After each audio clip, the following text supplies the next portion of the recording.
Thank you, Presiding Officer. And in relation to today's topic, let me draw members' attention to my being a professional member of the Association of Computing Machinery, a member at the Institution of Engineering and Technology, and a Fellow of the Royal Society for the Encouragement of Arts, Manufactures and Commerce, all of which have an interest in education of young people. Now, in relation to my own life experience, I am largely an autodidact, which is a bit inconvenient because it means I have nobody to blame but myself for any shortcomings in my knowledge and understanding of the world.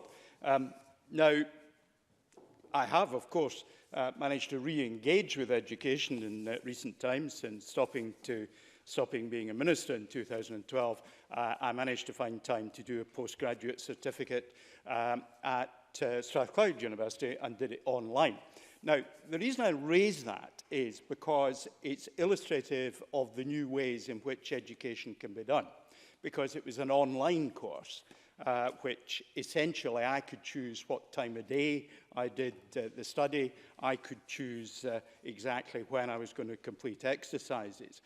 If I came in bleary-eyed in the morning, that might have been some of the reasons why that was possible. Now, that leads us to something much more broad, which we haven't mentioned, that is enabled by the development of online computer training. And that is basically self-paced learning. Because I think particularly for people who have other responsibilities, they might be childcare, they might be caring for parents, being able to choose the pace at which you move through an educational system is going to be of value, particularly to people who find the present, even quite flexible approaches still too restrictive. And as technology improves and develops, I think there's great scope for us to look in that area at further opportunities. Now, with that, I would encourage the government and others to think about where do people get access to the technology? Because often the people we want to bring into the system are those who have least access. So that means libraries, other public spaces, perhaps computer terminals in public places, in voluntary sector as well. But equally, we need to have the people who are there at least able to provide the basics of support to people and provide a bit of direction if they find themselves in difficulties. Now, let me move on to the more generality, and that is under the heading I would describe as achieving the impossible. One of the great things that our youngsters do is they do achieve the impossible, things that old lags like myself and others in the chamber here might consider just beyond contemplation. They don't know are impossible and they achieve it. I think I may have used the example before when I was minister. We had only 12 million to do a wee bit of electrification of the railway network. All officials said is 27 million. Can't be done for a penny less. Eventually they got fed up and gave it to a graduate apprentice who did it for 12 million because he didn't know the project was impossible. And he did it with a very simple basis of a bit of the overhead wires had no power in them as they went under a bridge. So the bridge didn't have to be jacked up, the railway didn't have to be taken down. And that got it in at 12 million instead of 27 million. So there is in our youngsters and the people in the system a huge potential that at our peril do we talk them out of tackling the impossible and succeeding. Now, we've talked a little bit about maths. And the great trick is, I think the most expert mathematicians that I ever see are people who don't regard themselves as doing any maths at all. And Liz Smith talked about arithmetic. I was that cohort who sat the very first ordinary grade arithmetic exam in 1962.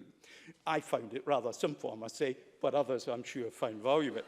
And the people who use maths without knowing it's maths are the guys who stand, and it's mostly guys, sorry, who are standing around the bookies with a wee short pencil behind their ear, and they're doing 5-horse accumulators with complex odds, and they can instantly tell you how much money they'll win if it all comes to good. I can't do that. I have a degree in mathematics. So people aren't persuaded to disconnect from using these kind of skills and acquiring these kind of skills if we don't persuade them to do so. Yes, I will. Elaine Smith. Thank the member for taking an intervention, but the huge potential that Stewart Stevenson mentioned of our young people, surely that won't be realised with insecure work and low pay.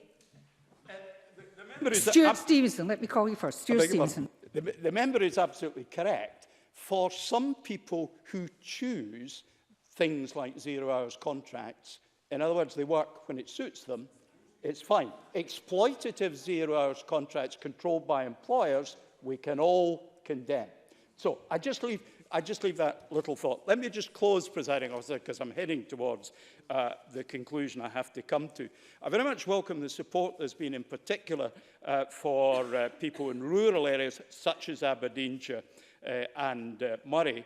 I think there is a wee bit more we've got to think about doing, and that is for those who have to attend classes. We've still got the issue of how to get to college sometimes is quite an issue. The bus services have been retuned in the North East. That is generally quite helpful. But finally, Presiding Officer, I want to just say 3 things.